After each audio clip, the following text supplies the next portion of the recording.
quick recap of my Tony Robbins weekend. Wow, it was freaking incredible. I got so much out of this weekend and don't even know where to begin, but I'm just gonna off the top of my head just share a couple things that stuck with me. I know I need to go back through my notes and read more, but the things that really stuck with me are something that I storied about the other day, our state of mind. We have something that we revert back to that's comfortable for us, that we're kind of used to, but we can change that. So if we find ourselves angry all the time, maybe it's because it's an emotion that is comforting to us in some way because it's what we know, but we can change it like that. It's so easy. We wake up in a bad mood, and we all do this, but maybe we've just not had it said to us in this way. I know this is how it was for myself. Sometimes you wake up in a bad mood and you're like, I'm not going to be in a bad mood today. And you're like, I'm not. And I've been super depressed in the past. A few years ago, I was going through a really hard time. And I went through this period where I would wake up so depressed and sad and not really even want to face the day. Wow, I'm even crying thinking about it. But I would get up and I would blast my music and I would grab my dogs and I would dance and sing in my living room with them.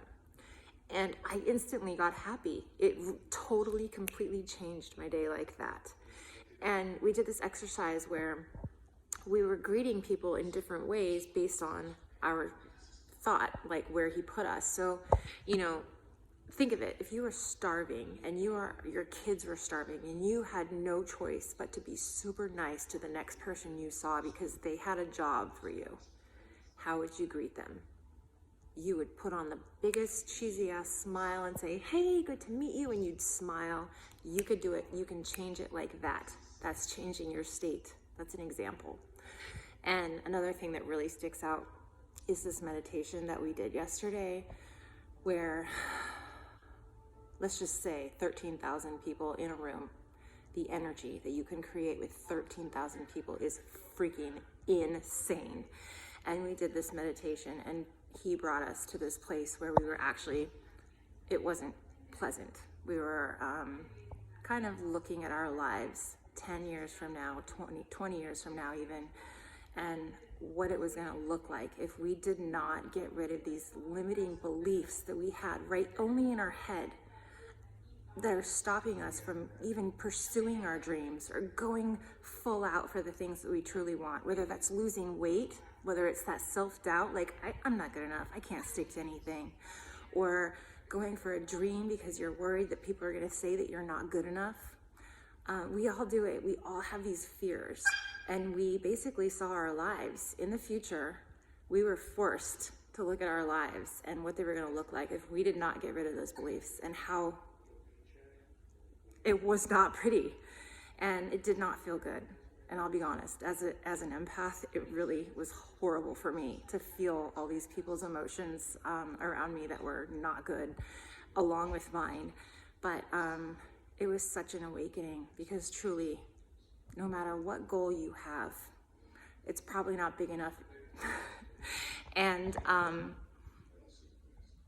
how sad to think of your life 10 or 20 years from now and how unfulfilling it might be because you just thought you weren't good enough to pursue it, to go for it. Anyways, at the end of that meditation, he helped us pull out those limiting beliefs and throw them out, and the energy and awesomeness in that room afterwards was crazy. I don't know if this sounds crazy to you or not. It might for some of you. But I'm telling you, no matter who you are, I think you would get something so incredible from this.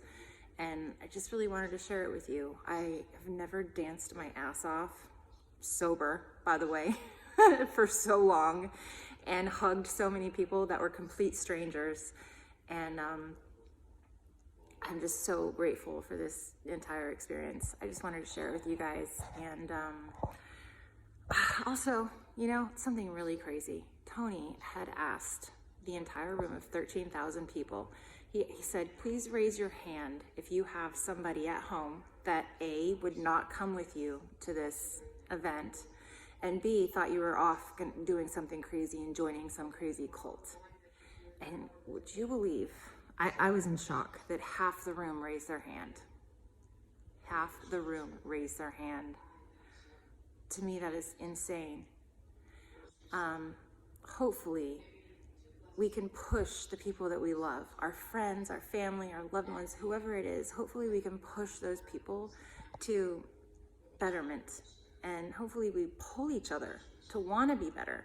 And I thank God that my husband understands and recognizes that me wanting to face my own bullshit is just as important as him wanting to face his own bullshit. We just make each other better.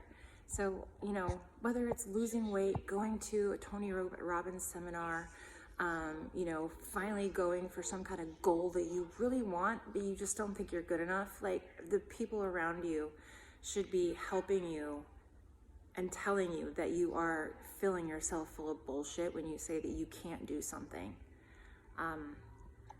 This is kind of long. Just wanted to share this. Love you guys. Bye.